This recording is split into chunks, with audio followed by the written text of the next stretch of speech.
La chaire publique de l'Allier, l'association des étudiants et étudiantes de Laval, inscrits aux études supérieures, présente leur deuxième conférence de la saison. Sous le thème « L'être humain dans un contexte de mondialisation, défis et enjeux de la coopération ». 3 invités pour débattre de cette passionnante problématique: Albert Jacquard, philosophe, scientifique et généticien; Gérald Larose, ex-président de la CSN et professeur invité à l'Université du Québec à Montréal; et Yves Urtubise, professeur en sciences sociales à l'Université Laval.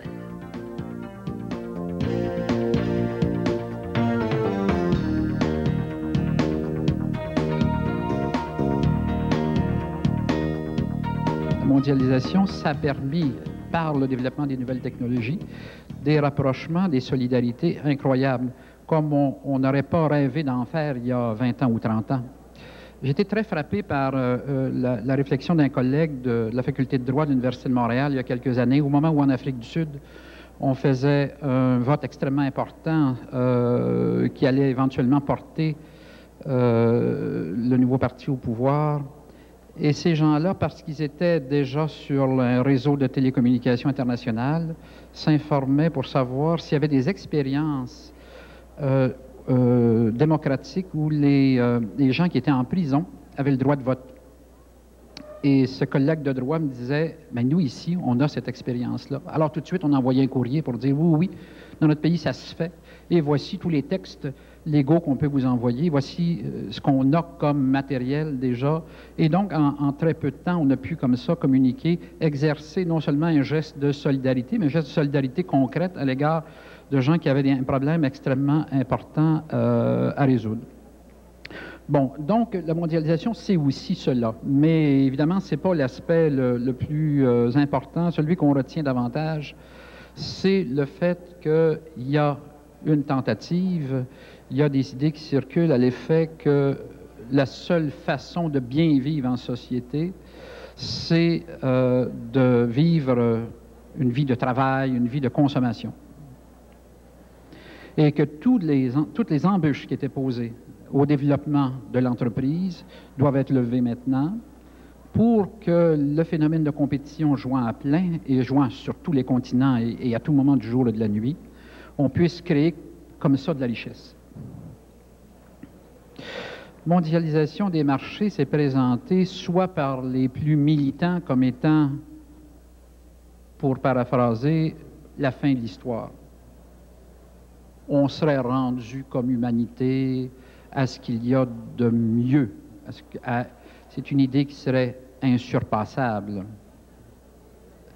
Pour d'autres, c'est présenté comme une voie qui, à propos de laquelle on n'a pas le choix d'adhérer.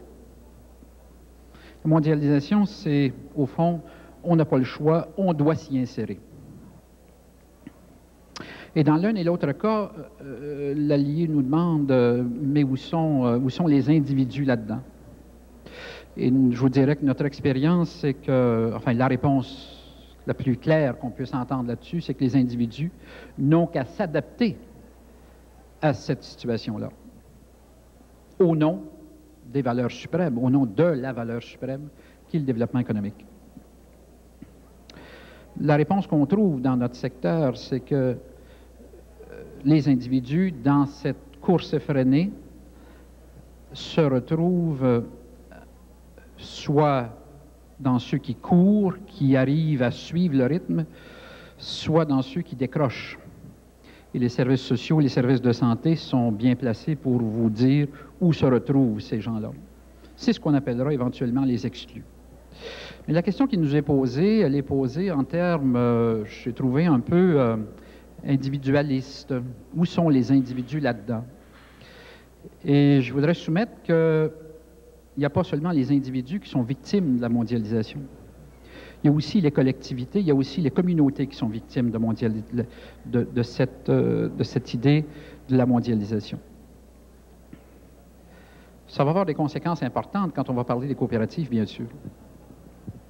Les réactions, grosso modo, à ce discours tout à l'économique sont de 3 ordres.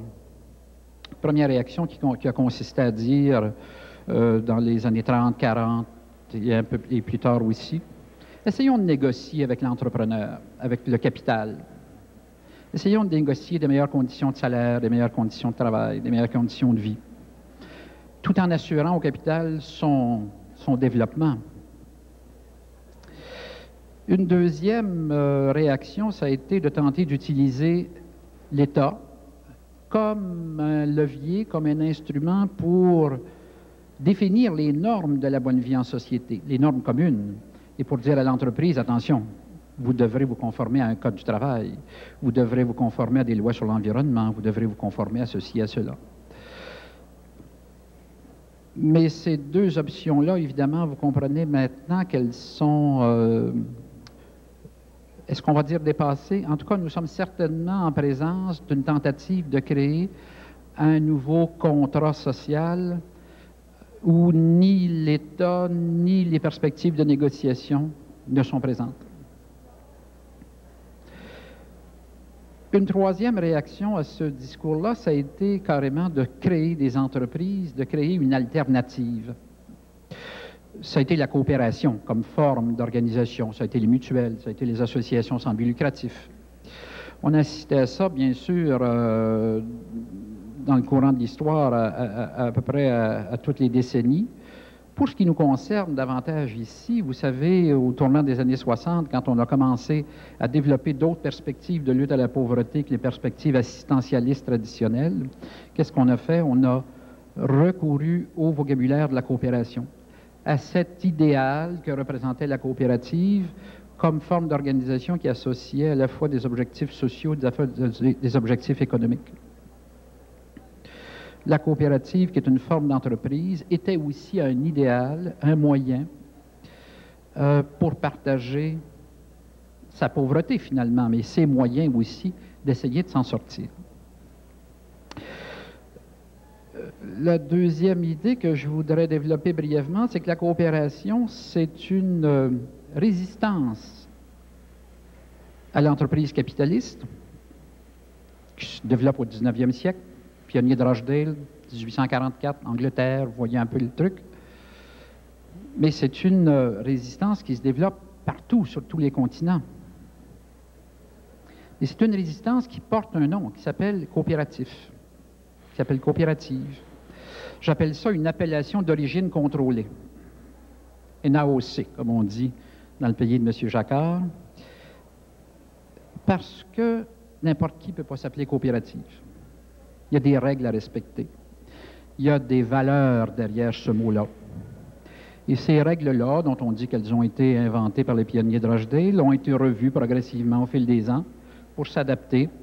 Ça a été revu par une organisation internationale qui s'appelle l'Alliance coopérative internationale. Au Québec, on a le Conseil de la coopération du Québec, qui voit aussi à défendre l'idéal coopératif, défendre les principes coopératifs. Si vous allez, par exemple, sur le site Internet du Conseil de la coopération, vous verrez tout de suite en rentrant, la coopération, qu'est-ce que c'est?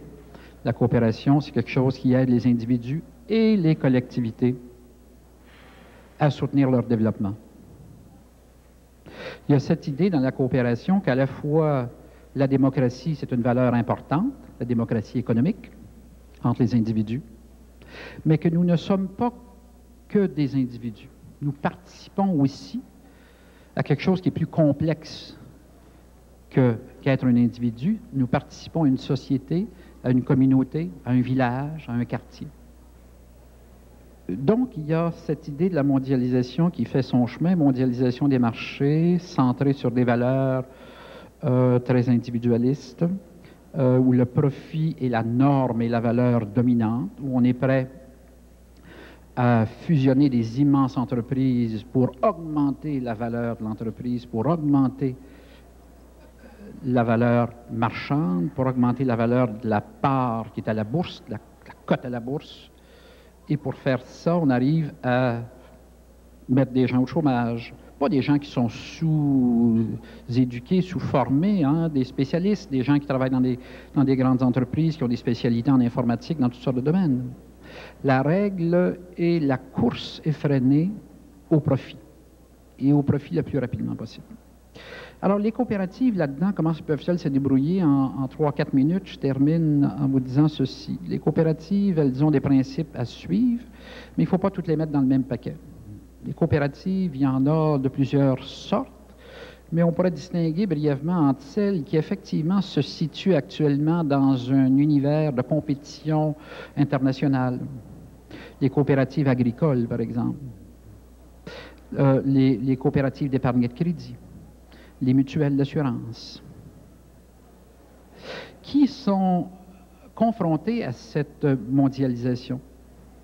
Les caisses populaires, c'est énorme, c'est 80 milliards d'actifs. C'est bien peu à côté du 1000 milliards d'actifs de la première banque internationale, qui est une banque japonaise. Comment les caisses vont-elles réagir? Comment les grandes coopératives agricoles réagissent-elles face à cet aspect de la mondialisation? Je ne suis pas un économiste et je ne prétendrai pas leur donner aujourd'hui des leçons de mondialisation. Mais j'aimerais dire quelque chose qui me semble qu'on ne doit pas oublier là-dedans. C'est que la question, la remarque des grandes coopératives à l'effet qu'elles n'ont pas le choix de se situer dans ce courant-là m'apparaît bien courte. Une coopérative d'épargne et de crédit agricole, étudiante, d'habitation, etc., c'est la fusion de deux objets, un objet social et un objet économique. Et si on n'est plus capable de gérer ces deux parties-là ensemble, on a un problème conceptuel, mais on a un problème idéologique, on a un problème de valeur. Je ne dis pas que la solution est facile. Je dis qu'avant de dire ce n'est pas possible de faire autrement, donc faisons comme tous les autres, ayons le même taux de rentabilité que la Banque canadienne impériale de commerce, ayons le même taux de profit, les mêmes coûts de production que les grandes entreprises capitalistes. Je pense qu'il faut faire un exercice plus profond. Je pense qu'il faut, il faut inviter les membres à faire cet exercice de réflexion sur comment on peut vivre la coopération dans cet univers-là. Parce que ce qu'on ne nous dit pas, ce qu'on nous dit mal dans cette mondialisation, dans cet enjeu pour les coopératives, c'est à quoi elles sont soumises. Quand les caisses nous disent, écoutez, les gens vont aller ailleurs, je pense qu'il faudrait aller plus loin que ça. Et que les caisses nous disent, oui, il y a 20% de nos membres qui ont le gros des actifs. Et que c'est à leur intention qu'on développe tous les instruments les plus modernes pour ne pas les perdre comme membres. Et la question que je pose, c'est, et alors les 80%, qu'est-ce qu'on fait avec?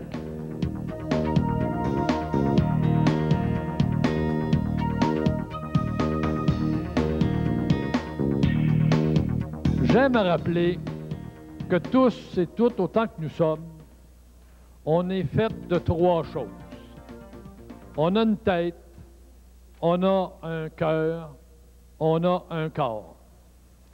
Puis que si ces trois dimensions-là ne sont pas en équilibre, on risque d'être pas loin d'être un monstre. Que dans un groupe, normalement, a une mission, a aussi un fonctionnement, une organisation, et puis a un minimum de ressources. Et que si ces trois éléments-là ne sont pas en équilibre, eh bien, on risque d'être en face d'une organisation dangereuse. La même chose pour la société, qui a une dimension économique, une dimension politique et une dimension culturelle. Et que si c'est en déséquilibre et que c'est l'économique qui bouffe l'ensemble des autres éléments, on est en situation de très grave danger.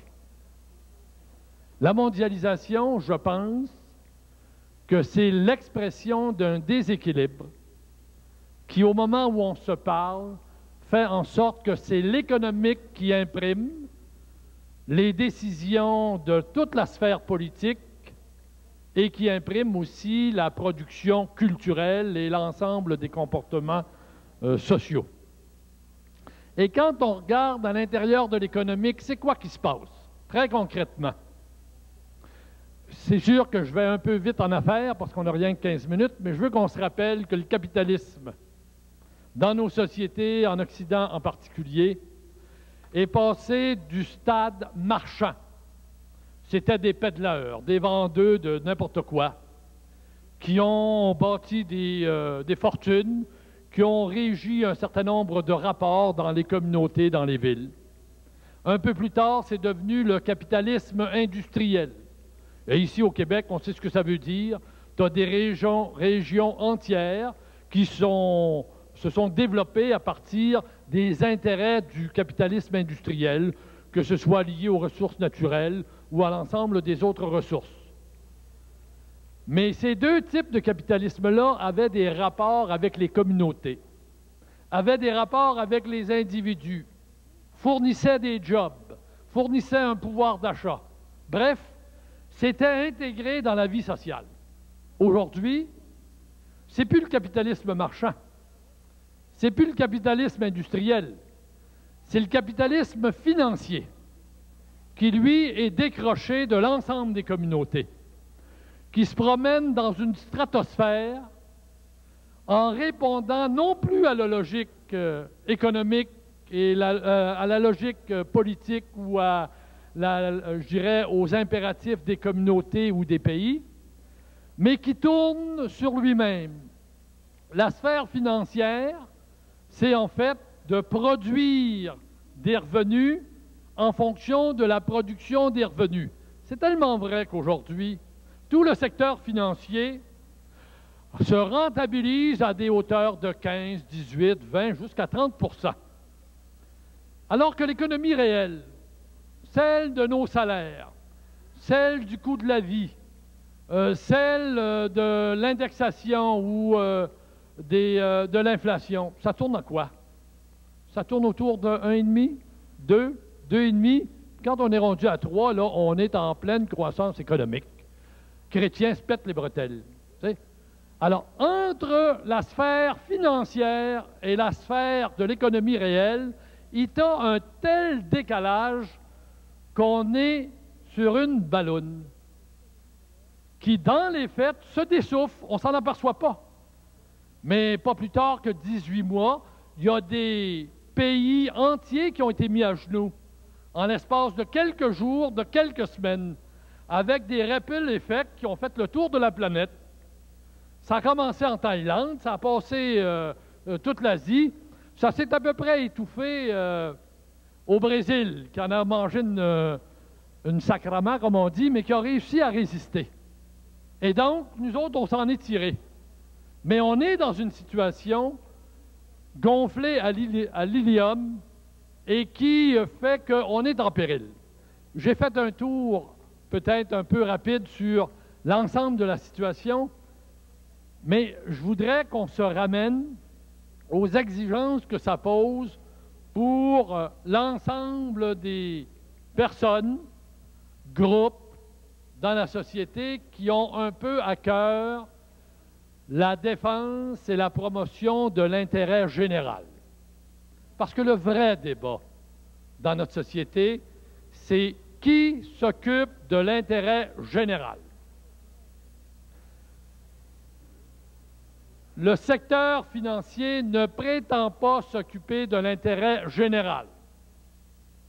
Il va, de temps à autre, dire que ses intérêts correspondent à l'intérêt général. Ce qui n'est pas vrai. Dans la vraie vie, quand on regarde les impacts concrets de la financiarisation de l'économie et de la financiarisation de la société, c'est quoi quand on veut se résumer aujourd'hui au Québec, comme au Canada, comme dans l'ensemble de l'Occident? Première chose, c'est la production à profusion d'exclus de la société. On sort à pleine porte du circuit du travail, du circuit des rapports je dirais, entre hommes et femmes, du circuit de l'appartenance à la société. on produit à la tonne des exclus économiques, des exclus sociaux, des exclus civiques, et même on est rendu à produire une culture d'exclusion. Qu'est-ce qu'on produit également? On produit une complexification de nos sociétés qui fait que les individus comme les groupes ont un rapport très distant par rapport aux sphères décisionnelles. C'est rendu tellement compliqué dans nos sociétés. C'est hyper judiciarisé, hyper bureaucratisé. Il y a une telle distance entre l'expression du besoin et la réponse qu'on organise que ça aussi, ça contribue à la production de la marginalité économique, sociale et culturelle. Donc, je pense qu'on a un problème. Est-ce que c'est un problème insoluble? Autrement dit, et c'est la question qu'on nous pose, la dimension de la coopération, est-ce qu'elle a toujours un sens dans une société comme la nôtre? Bien, je vous soumets que quand on regarde le terrain, eh bien, il y a une telle activité débordante pour reconstruire l'espace public, pour se redonner des mécanismes de reprise en charge, d'un peu de contrôle sur notre destinée. La multiplication des expériences qui se font en économie sociale, dans le secteur de la production de biens, de services, la multiplicité de groupes d'appartenance nouvelles. Je prends, par exemple, tous les groupes qui se développent chez les personnes âgées, chez les consommateurs, chez les étudiants aussi. Moi qui ai connu le mouvement étudiant des années 60, j'avoue que je ne suis pas du tout, je dirais, impressionné par la période que j'ai vécue. Je trouve qu'aujourd'hui, ce secteur-là est en plein redéploiement. Bref, il y a des signes d'une reprise en main par le terrain des intérêts généraux qu'on porte comme individus et comme société. Parce qu'effectivement, cette expérience-là correspond intimement à ce qu'on est, ou correspond intimement, je dirais, à la façon qu'on est constitué. C'est vrai qu'on a une tête, et je pense qu'on veut que nos frères, nos sœurs soient pris en compte et qu'on puisse faire en sorte que leurs intérêts fondamentaux ou leurs besoins fondamentaux puissent être satisfaits. C'est vrai qu'on a un cœur, et donc on est intéressé à ce qu'il se développe dans nos sociétés une qualité de vie qui ne soit pas réduite à celle du consumérisme qui nous est imposé par la société capitalisme financiarisée comme celle qui existe à l'heure actuelle. Puis c'est vrai aussi qu'il y a une volonté de partage dans notre société. Et le défi qu'on a, c'est de faire en sorte que dans les années qui viennent, à l'aube du 3e millénaire, on puisse à la fois regagner l'espace public, réaccréditer l'outil collectif. Le principal outil collectif qu'on a, ça demeure l'État, ça demeure les outils de la société civile, ça demeure beaucoup la qualité de la vie démocratique. Et en bout de ligne, c'est vrai que aussi, on souhaite que globalement, les grands idéaux qui nous ont toujours fait vivre, que sont ceux du partage, de l'équité, en fait ceux de 1789, les grands idéaux d'égalité, de liberté et de solidarité puissent trouver une concrétisation. Je termine en disant que oui, le contexte est difficile, mais tout ça n'est pas linéaire, tout ça n'est pas mécanique, Tout ça n'est pas déterministe. Tout ça n'est pas fataliste. On a encore une prise. Il s'agit de ne jamais décoller, je dirais, des ingrédients de base de la recette qui, pour transformer le quotidien, suppose qu'on soit encore capable aujourd'hui de reconnaître les droits, de construire les solidarités et de mener les combats. Les combats qui sont justes sont habituellement ceux qui peuvent réussir à transformer le quotidien. Oui, les valeurs fondamentales de la coopération demeurent tout aussi vraies en 1999 que ça pouvait l'être au siècle dernier. Puis c'est pas parce que le mouvement Desjardins vend son âme que tout le monde est obligé d'aller en enfer. Au contraire, je pense qu'il y a un espace pour l'action sociale. Merci.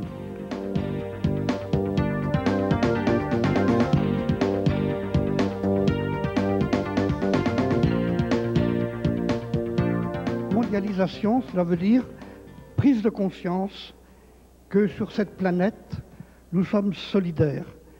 Solidaire, ça ne veut pas, ça n'a pas là le sens que pourrait lui donner un petit scout qui dit je suis solidaire de mes petits camarades. Non, c'est le constat d'une interdépendance. Sur cette petite planète, dont nous savons depuis très peu de temps qu'elle est toute petite, eh bien nous sommes maintenant interdépendants. Ce que fait l'un a des répercussions pour l'autre. Alors, devant les problèmes nouveaux qui se posent, il nous faut réfléchir en partant de zéro, en essayant de bien comprendre quelles sont les contraintes autour de nous et de définir quels sont nos objectifs. Alors, qu'est-ce qu'on cherche? Qu'est-ce qu'on veut? Vous tous qui êtes devant moi et qui, pour la plupart, sont beaucoup plus jeunes, vous allez vivre dans un monde où, vous le savez, il y aura, quand vous aurez mon âge, 8 ou 9 milliards d'hommes, une planète où les pouvoirs des hommes seront encore plus extraordinaires que ceux d'aujourd'hui, une planète où, si on le veut, la faim, la maladie, toutes les choses difficiles qui se sont imposées à nos parents et grands-parents auront disparu, nous aurons vaincu véritablement, si nous le voulons bien, la faim et la maladie. Alors qu'est-ce que l'on fera? Vers quoi est-ce qu'on voudra tendre? Il nous faut faire un projet. Quel est le projet digne de ce que nous sommes et de ce que nous pouvons être pour le siècle qui vient? Ce projet, il faut le faire en étant lucide, en répondant d'abord à la question, mais qu'est-ce que je suis? Moi, un membre de l'espèce humaine. Alors la réponse de la science est bien connue. Tu es un primate. Tu es un primate un peu particulier, avec un certain nombre de handicaps du côté des pattes arrière qui ne fonctionnent pas bien, etc. Et puis un autre handicap du côté du cerveau qui est beaucoup trop gros et qui t'oblige à naître dans des conditions difficiles. Bon, nous sommes un primate un peu raté, d'accord, mais qu'est-ce que nous avons de particulier? Ce que nous avons de particulier, tout le monde le sait bien, c'est là-dedans une centaine de milliards, ou peut-être plusieurs centaines de milliards de neurones, c'est-à-dire 20 ou 30 fois plus que la plupart des primates, et puis surtout 1 million de milliards de connexions en gros. Alors à quoi ça nous sert? Pourquoi est-ce qu'on en est si fiers? Et si on pose la question à quoi ça nous sert d'être des primates avec un gros cerveau, la réponse qui vient très vite, c'est nous avons été, grâce à ça, intelligents, capables de comprendre le monde, et l'ayant compris, un peu de le transformer. Et c'est vrai que c'est magnifique, c'est beau la science, c'est splendide d'avoir inventé que c'était la Terre qui tournait et pas le Soleil, d'avoir inventé que derrière les étoiles, il y a d'autres étoiles, il y a des trous noirs, etc. Autrement dit, moi l'homme, j'ai réinventé le monde, j'en ai fait un modèle et j'ai été efficace, et de plus en plus efficace. Mais en fait, quand on donne cette réponse à la question, mais à quoi ça te sert d'avoir ce gros crâne, on oublie l'essentiel. L'essentiel, c'est que grâce à cette intelligence, j'ai été capable de communiquer avec les autres. J'ai mis en commun. Bien sûr, tous les animaux mettent en commun, mais mettent en commun très peu de choses, des informations. Les abeilles qui disent à leurs petites camarades « il faut aller dans telle direction pour trouver des fleurs », c'est précieux, mais au fond, ça mène pas loin. Tandis que moi, j'ai inventé, depuis quelques centaines de milliers d'années, un langage extraordinaire qui me permet de dire à l'autre non seulement ce que je sais, mais ce que j'espère, mais ce que je redoute, tout ce qu'il y a de plus intime en moi, je le partage. C'est le langage, c'est la communication. Et ayant fait ça, j'ai créé le surhomme. On nous parle beaucoup du surhomme, mais le surhomme, ce n'est pas quelqu'un qui serait plus gros, plus volumineux, plus fort, ayant un plus gros crâne, c'est pas ça. Le vrai surhomme, c'est pas toi, c'est pas moi, c'est nous. À partir du moment où on est plusieurs, on crée un ensemble. Cet ensemble n'a des performances nouvelles que dans la mesure où les éléments de cet ensemble sont capables d'interconnexion. C'est vrai pour, tous les physiciens le savent, pour des structures matérielles. Les performances d'une structure matérielle sont fonction des performances des éléments qui la constituent, de leur nombre, de leur diversité, mais surtout des rapports que ces éléments ont entre eux. Eh bien, c'est vrai aussi dans l'ensemble de l'humanité. L'humanité, si ce sont simplement quelques milliards d'hommes accumulés les uns à côté des autres, cela donne une foule et ça n'apporte rien. Mais si ce sont des éléments en train d'interagir les uns avec les autres, de se regarder, de s'écouter, alors ils sont en train de transformer leur ensemble en plus qu'eux-mêmes. Tout le monde l'a dit, même l'Évangile, le jour où vous serez réunis, je serai parmi vous, paraît-il. Eh bien, qui est ce je? Ce je, c'est tout simplement ce qui apparaît de plus lorsque nous sommes ensemble. Et par conséquent, l'essentiel dans les rapports des hommes, c'est de créer la communauté, la mise en commun, de se regarder. Mais de se regarder comment? Alors, deux regards qui savent se pénétrer, c'est magique, on le sait bien, c'est la magie du plus qui apparaît. Mais deux regards qui s'opposent ou qui se méprisent, alors ça c'est tragique. Et malheureusement, nous vivons dans une société où on nous apprend, lorsqu'on regarde l'autre, à le mépriser. Ça s'appelle la compétition, ça s'appelle la concurrence. Comment est-ce qu'on a osé prendre comme moteur de nos sociétés ce que l'on appelle la concurrence, la compétition? Mais c'est exactement à l'opposé de l'évidence. Je ne suis moi que parce que j'ai su regarder les autres et que les autres ont accepté de me regarder. Moi, ça n'est pas là-dedans. Ça a été fourni par la nature. C'est comme ceci, c'est comme cela, ça n'a pas grande importance. Mais moi, c'est l'ensemble des liens que je tisse avec les autres. Et la société doit donc m'apprendre à tisser des liens. Ça n'est pas facile. Cela s'apprend où? En famille, bien sûr, et aussi à l'école. Et quel est le but d'une université? Quel est le but du système éducatif? De nous apprendre à tisser des liens. Ça serait bien si, sur tous les bâtiments des universités, on écrive « Venez ici, entrez, on va vous apprendre l'art de la rencontre. » Et tout le reste est anecdotique. Bien sûr, il faut apprendre un peu d'histoire, un peu de mathématiques, mais ce sont des sujets de conversation. Les mathématiques que j'aime tant, c'est un sujet de conversation. La finalité des maths, c'est de permettre la rencontre de l'autre. La finalité des études, c'est la rencontre des autres. Vous n'êtes ici que pour ça dans cette université. Et chaque fois qu'on vous dit le contraire, on vous trompe. Et pire que vous tromper, on est en train de vous condamner au suicide. On n'a pas le droit de faire des choses pareilles. Et par conséquent, cette société du XXIe siècle, mondialisée, c'est-à-dire rendue de plus en plus cohérente, où les interdépendances vont être de plus en plus grandes, où véritablement on vous apprend à regarder l'autre en n'ayant qu'une envie, c'est de passer devant, de l'éliminer, et ça sera véritablement tragique, ça se terminera très mal, on n'ira pas au bout du siècle.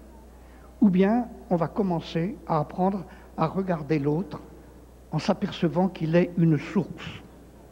L'autre est ma source. Quel autre? Les plus beaux, les plus intelligents, les plus je sais pas quoi, les plus riches? Non, tous. Tous, sans aucune exception. C'est une des choses qu'il faut apprendre, en allant dans des endroits où effectivement on rencontre des sources inattendues. Dans quelques jours, je vais aller dans une prison. J'en profite presque chaque fois que je viens à Montréal. Je vais dans une prison. Dans une prison, je rencontre des sources. Et je leur dis merci. Ils m'apprennent des choses. Je ne dis pas qu'ils ont été mal jugés. Ils ont fait des choses, ils n'auraient pas dû. La société leur fait payer. Ça ne me regarde pas, je ne suis pas juge.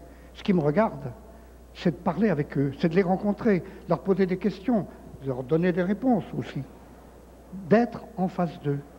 Imaginez que l'on essaie de créer une société du XXIe siècle qui soit conforme à ça, et qui, au fond, tout simplement, soit réaliste. Ça suppose de tout changer, c'est-à-dire de faire la révolution. Mais qu'est-ce qu'on fait d'autre dans une université que d'apprendre aux étudiants à faire la révolution? Et oui, il faut bien la faire. Oh, pas une révolution violente, il ne s'agit pas de couper des têtes. Je suis bien d'accord quand les Québécois me reprochent, à moi Français, d'avoir coupé la tête d'un roi. Oui, on n'aurait pas dû, ça n'a servi à rien. Mais la révolution qui consiste à changer le regard sur à peu près tout. Et il suffit d'ouvrir un poste de télé pour se dire qu'il y a beaucoup de choses à changer.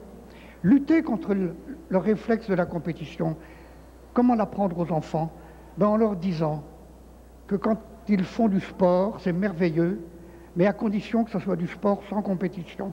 Qu'à partir du moment où on met la compétition dans le sport, alors on a détruit le caractère sportif. Il ne s'agit plus du tout de sport, il s'agit de bagarres ridicules et où tout naturellement le fric s'installe et ça devient du finiant, comment vous avez dit ça, la sphère financière et non plus la sphère de l'activité qui consisterait à dire à un copain, hein, c'est toi Carl Lewis, tu viens, ou Ben Johnson, tu viens, on fait un 100 mètres et de courir ensemble. Et tous les deux, enfin surtout celui qui court le plus mal, a une victoire merveilleuse, car il arrive grâce à l'autre à se dépasser lui-même. Qu'est-ce qu'on a d'autre à faire? Pour moi, la mondialisation nécessaire va être véritablement dramatique, tragique, si on ne part pas de cette vision-là. Il nous faut remettre à zéro toutes les façons dont nous considérons l'essentiel de notre vie. Dans la question qui est posée au départ, dans cette rencontre, il est question du marché. Est-ce que les lois du marché sont compatibles avec une vision, je dirais, humaniste? Eh bien, la réponse est non, de toute évidence. La loi du marché, ça veut dire quoi? Ça veut dire qu'on accepte que ce soit l'égoïsme des vendeurs et des acheteurs qui définissent un certain équilibre. Il paraît qu'au XVIIIe siècle, c'est Adam Smith qui le disait, ça aboutissait effectivement à un optimum collectif. Mais personne n'a jamais pu le démontrer, et on peut démontrer maintenant que c'est nécessairement faux. Et par conséquent, parler de la loi du marché consiste à parler des objets qui sont marchandables. Mais les objets marchandables ne sont pas l'essentiel de ce que nous produisons. Oh, bien sûr, au XVIIIe siècle, 97% de l'activité des hommes, occidentaux en tout cas, consistait à produire des biens marchandables. Le paysan qui produisait de la nourriture, l'artisan qui produisait des outils ou des meubles. Mais aujourd'hui, plus de la moitié de l'activité des citoyens québécois ou français consiste à produire des biens non marchandables. Par exemple, la santé, par exemple la justice, par exemple l'éducation. Et quand on veut marchander ce genre de choses, on se comporte exactement comme les papes du Moyen-Âge ou de la Renaissance qui vendaient le paradis éternel. Et oui, ça a mal tourné, ça leur a pas porté chance. Mais je dirais qu'une société qui ose marchander, par exemple, l'éducation, qui dit à une famille, bah, ton enfant ne sera pas bien éduqué parce que tu n'as pas assez d'argent pour payer, une société qui fait ça se comporte exactement comme les papes qui disaient, si vous voulez aller au paradis, vous n'avez qu'à m'envoyer de l'argent. C'est exactement la même attitude. C'est inacceptable. Un enfant a droit à l'éducation parce que la société a le devoir de le lui donner. Point. Et on s'arrangera pour que les économistes, ils sont au service du reste, que les économistes trouvent le moyen de financer cela. Les financiers doivent être au service de ceux qui produisent les véritables biens. Et les véritables biens, c'est l'éducation, c'est la santé, c'est la justice, c'est la culture. Et tant qu'on acceptera de se soumettre aux oukases de ceux qui prétendent avoir raison parce qu'ils ont fait fortune, eh bien, tant que l'on fera ça, on trahira, mais véritablement, on trahira la condition humaine. Oui, je m'adresse essentiellement aux plus jeunes, ceux qui vont traverser le XXIe siècle. Il faut que le XXIe siècle remette en cause dès le départ les vérités révélées et la plupart fausses que nous avons admises au XXe siècle. Oui, c'est une révolution, la vraie, celle de nos états d'esprit, celle de notre regard sur nous-mêmes et sur les autres. S'il vous plaît, n'attendez pas.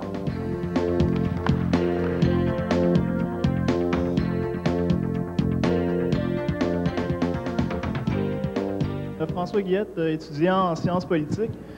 Alors, on voit dans la mondialisation aujourd'hui une généralisation de l'importance des finances. La mondialisation prend une importance financière parce qu'elle est dominée par un paquet d'organismes illégitimes comme le FMI, la Banque mondiale et puis l'OCDE, ces trucs-là, qui n'ont pas d'élus, ils ne sont pas élus par le peuple, donc ils prennent leurs propres décisions pour leurs intérêts propres. Alors, je crois que peut-être qu'un des problèmes de la mondialisation, ce serait ça, de se doter d'une organisation supranationale qui puisse justement réguler le marché puis mettre en place des trucs comme la taxe Tobin sur les investissements puis des trucs comme ça. Je ne sais pas ce que vous en pensez, vous. Est-ce que vous voulez réagir à cela? On ne voit pas très bien comment agir. Très probablement, il va se passer quelques événements inattendus. Un beau jour, il y aura un krach boursier. C'est ce que prévoient pas mal d'économistes, c'est qu'un beau jour, il y a un krach, mais pas de 10% de diminution des valeurs en bourse, mais de 80%. Alors naturellement, c'est la catastrophe. Tout le monde est véritablement effrayé, et c'est à ce moment-là qu'il faut être prêt à sortir un certain nombre de propositions, comme la taxe Tobin qui vient d'être évoquée. Mais il est à peu près sûr que d'ici un an ou deux, le schéma financier actuel, qui est tellement absurde, finira par s'effondrer. La fameuse bulle va claquer. Une autre attitude qui répond aussi à quelque chose qui a été dit tout à l'heure, comment agir? Eh bien, en le disant et en le manifestant. Et de temps en temps, c'est efficace. Songez qu'il y a 2 ans maintenant, l'OCDE a sorti le projet de AMI, Accord mondial pour l'investissement. C'était quelque chose d'absolument monstrueux qui consistait à dire les multinationales doivent être plus puissantes que les États. Autrement dit, c'était la négation de tout ce que l'on a essayé de faire depuis quelques siècles en construisant des États démocratiques. La démocratie, on s'en fout. Les véritables chefs, maintenant, ce sont les patrons des grandes multinationales. Mais c'était tellement monstrueux qu'en tout cas dans mon pays, on s'est mis à défiler dans les rues, on a affiché des grandes banderoles, et le résultat quand même, c'est que le projet AMI a été remis au placard. Je ne me fais pas d'illusions, ils sont tout prêts à le ressortir, mais au fond, ce qui était en cause, et c'est ce que vous évoquez, c'est la démocratie ou pas. Or, finalement, on est en train de vivre une période dans tout l'Occident où on ne croit plus à la démocratie. Et ça, c'est très grave. La preuve dans mon pays, par exemple, et dans le vôtre aussi, c'est que le gouvernement s'est dépossédé du pouvoir de gérer la monnaie. Maintenant, c'est la Banque de France, c'est M. Trichet, c'est M. je ne sais plus comment, Duttweiler, qui dirige la monnaie. Ces gens-là ont un pouvoir beaucoup plus grand que le président de la République. Mais le président de la République, je sais comment il a été nommé. Il y a eu des élections. Tandis que M. Trichet, président de la Banque de France, je ne sais pas, moi, comment il a été nommé. Ça s'est fait dans des secrets de cabinet. Autrement dit, je prétends avoir mon mot à dire sur la nomination de l'homme le plus puissant de France, qui est le président de la Banque de France. Or, on me retire ce pouvoir, je ne suis pas content. Eh bien oui, la démocratie, ça doit se défendre. Et nous vivons un moment où, sous prétexte que la démocratie a des quantités de problèmes, bien sûr, alors on accepte qu'elle disparaisse. Eh bien, tout ce qui a été évoqué, en fait, c'est l'acceptation d'un retour à on ne sait quoi qui n'est plus démocratique. Et au fond, la fameuse dérégulation dont on parle tant, c'est un abandon de la démocratie. Et un des aspects positifs du drame qui s'est passé à Paddington, près de Londres, c'est qu'on va quand même s'apercevoir que mettre la gestion d'une entreprise ferroviaire entre les mains de gens dont le seul objectif avoué, c'est de gagner de l'argent, ça ne peut aboutir qu'à des catastrophes. Et on ne peut pas mélanger les finalités. La finalité d'une entreprise privée, c'est de gagner de l'argent. Bon, moi je veux bien. Elle le dit, elle n'est pas hypocrite, elle est là pour gagner du fric. Mais la finalité d'un service, par exemple, d'éducation, ça n'est évidemment pas de gagner de l'argent. Et l'introduction, là vous voyez où je veux en venir, l'introduction de la logique des entreprises privées à l'intérieur des universités ne peut être qu'une catastrophe nationale. Il faut faire tout ce que l'on peut pour empêcher ça. Monsieur Coca-Cola ou monsieur IBM n'a pas son mot à dire sur la façon dont on enseigne à l'intérieur d'une université.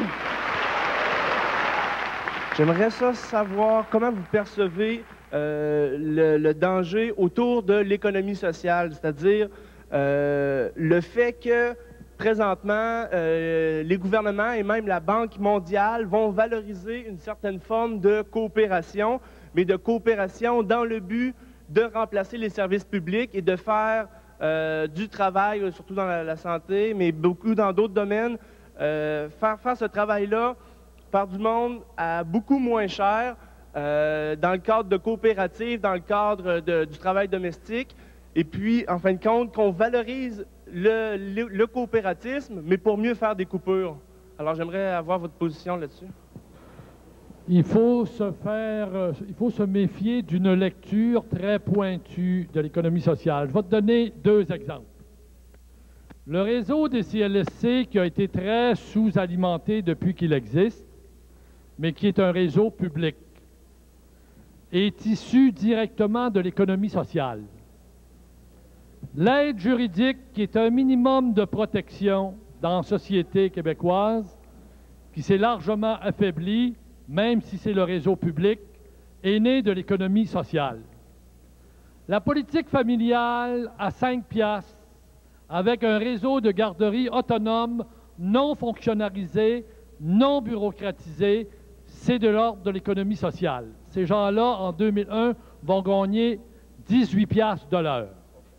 J'estime que ce n'est pas une tare que de développer des activités qui sont des réponses à des besoins sociaux sous le mode de l'économie sociale. Au contraire, ça a été dans notre société la principale manière pour amener l'État à assumer ses responsabilités. Donc, l'économie sociale, c'est un must dans notre société, parce que ce n'est pas les sphères bureaucratiques, technocratiques, rigidifiées, centralisées, qui assument des grandes responsabilités, je l'avoue, qui vont amener de l'innovation sociale. Quand on parle que dans l'économie sociale, les gens ne gagnent pas suffisamment, c'est vrai. Curieusement, quand ils se syndiquent, ils arrivent, comme c'est arrivé dans tous les autres secteurs, à relever leurs conditions de travail. La dernière preuve, c'est les garderies. Alors moi, je suis un partisan de l'économie sociale parce que c'est un lieu d'innovation sociale et qu'à partir de cette innovation-là, on peut relever la condition des services à la population comme les conditions de travail de ceux qui travaillent en économie sociale. Alors, dans ce sens-là, il faut se méfier d'une lecture très pointue, d'une expérience qu'on arrêterait dans le temps et qui ferait qu'il y aurait un décalage au niveau des conditions de travail. Monsieur Urtubise souhaitait s'exprimer. Brièvement sur ce sujet-là. Moi, je dirais que dans les années 70-80, on a eu comme perspective d'être blanc ou noir, hein, d'être soit de combattre le système, soit d'acheter le système. Il me semble que maintenant, les perspectives sont plus nuancées un peu. C'est-à-dire qu'il y a à la fois ce que vous faites à Opération Salami, qui m'apparaît d'une grande vertu démocratique et une grande école d'apprentissage pour ceux qui y participent et pour ceux qui, comme moi, ne peuvent pas y participer, mais regardent comment ça se passe. On apprend beaucoup à travers ça. Et je pense que c'est important qu'on continue à développer dans la société des lieux de contestation, excusez-moi le vieux mot, des lieux de protestation contre des gens qui veulent dominer la société. Je pense qu'il faut continuer à faire ça, selon les bonnes vieilles méthodes traditionnelles, d'aller piqueter, de participer à des débats publics, d'aller devant les parlements, d'aller aux commissions parlementaires. Bon, 1. 2, on sait maintenant que ce n'est pas suffisant de dire non. Il faut, comme disait monsieur tantôt, développer une alternative. C'est quoi l'alternative? Et là, c'est plus difficile, c'est plus délicat. Mais moi, je dis, écoutez, on en a des réussites alternatives. On a, Gérald vient d'en nommer un certain nombre, il y a aussi tout le mouvement des jardins au Québec. toutes les coopératives agroalimentaires qui sont un succès extraordinaire et qui ont pu, dans certains cas, développer des liens avec leurs membres de façon très intéressante et très novatrice, je trouve, par rapport aux structures hiérarchiques traditionnelles. L'économie sociale, elle peut être un palliatif pour des gens du FMI qui n'avaient pas trop prévu. Hein? Bon, et on ne pourra pas les empêcher dans leur discours de dire à peu près ceci. Laissez-nous les choses importantes économiques et occupez-vous de la solidarité sociale, hein, et puis on vous donnera un petit chèque de temps à autre là, pour vos bonnes œuvres. C'est à peu près ça, je pense, qu'il faut comprendre de ce discours-là. Il faut s'opposer, je pense, à ça, mais en même temps, il ne faut pas s'opposer à l'économie sociale en soi, parce que, comme dit Gérald, et je suis bien d'accord avec lui, il y a des gens qui apprennent là, des choses importantes et qui savent qu'est-ce qui va sortir de là. En tout cas, il y a quelques exemples qui montrent qu'il y a des choses intéressantes qui peuvent sortir, mais on pourrait aussi en détecter d'autres où on voit qu'il y a des gens qui sont carrément exploités là-dedans. Et il faut être capable de dénoncer ça aussi, je crois. C'est un honneur d'avoir la dernière question.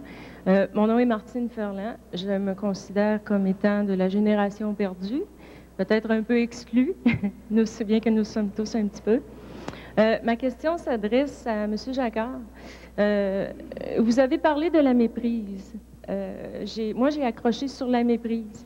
Je crois que le secret de la coopération, c'est l'absence de méprise, selon ce que vous avez dit, car la méprise engendre la compétitivité, etc.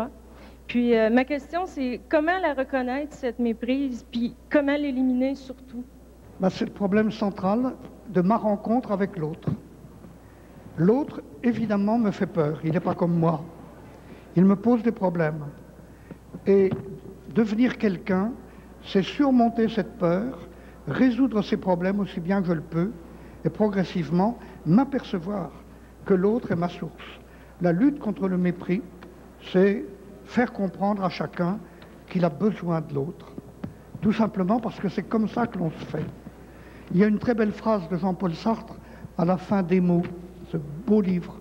« Je suis un homme fait de tous les hommes et que les vaut tous et que vaut n'importe qui. Je n'ai pas à me valoriser par rapport à l'autre, je ne suis pas meilleur qu'un autre, ni moins bon, mais je suis fait par les autres et je vaux n'importe qui. » Et c'est cette compréhension-là qu'il faut donner aux enfants. La lutte contre le mépris, c'est à l'école qu'on doit l'entreprendre. Bien sûr dans la famille, mais finalement, c'est la prise de conscience de l'émerveillement devant l'autre. On peut terminer par une anecdote. Lorsque j'étais prof, donc en première année de médecine, j'avais ces 300 élèves. De temps en temps, ils ne m'écoutaient plus parce que j'avais des cours avec des équations à leur transmettre. Alors j'avais trouvé un truc pédagogique astucieux pour faire que tout le monde m'écoute. J'arrêtais mes équations, je regardais mon amphi et je leur disais « Regardez bien votre prof, Albert Jacquard, mais c'est une merveille. » Alors naturellement, ils ricanaient bêtement et je répétais « Mais si, regardez bien, c'est une merveille. » Alors là, évidemment, devant l'évidence, ils ne ricanaient plus. Et surtout, ils avaient compris que si j'osais dire que je suis une merveille, ce qui est vrai, il fallait que je le dise de tout le monde, sans aucune exception, et sans hiérarchie. Oh, celui-là, il est un peu plus merveilleux, celui-là un petit peu moins. Non, il est merveilleux parce qu'il est un homme, une femme. Il appartient à ma catégorie. Je ne suis pas n'importe quoi. Oui, je suis une poussière d'étoiles, me dit Hubert Reeves. D'accord. Mais je ne suis pas un caillou quelconque, moi. Je suis un membre de l'espèce humaine. Et c'est ça, l'absence de mépris. Et merci à vous tous, mesdames, messieurs du public. Je sais que plusieurs d'entre vous avaient d'autres questions. Je ne peux que vous consoler en vous disant que vous serez à nouveau les bienvenus le 11 novembre prochain pour un autre débat passionnant sur un thème différent, mais complémentaire. Sommes-nous manipulés par l'information? Nos invités, Ignacio Ramonet, directeur du Monde diplomatique, et Claude Cossette, professeur en communication publique à l'Université Laval. Nous vous attendons.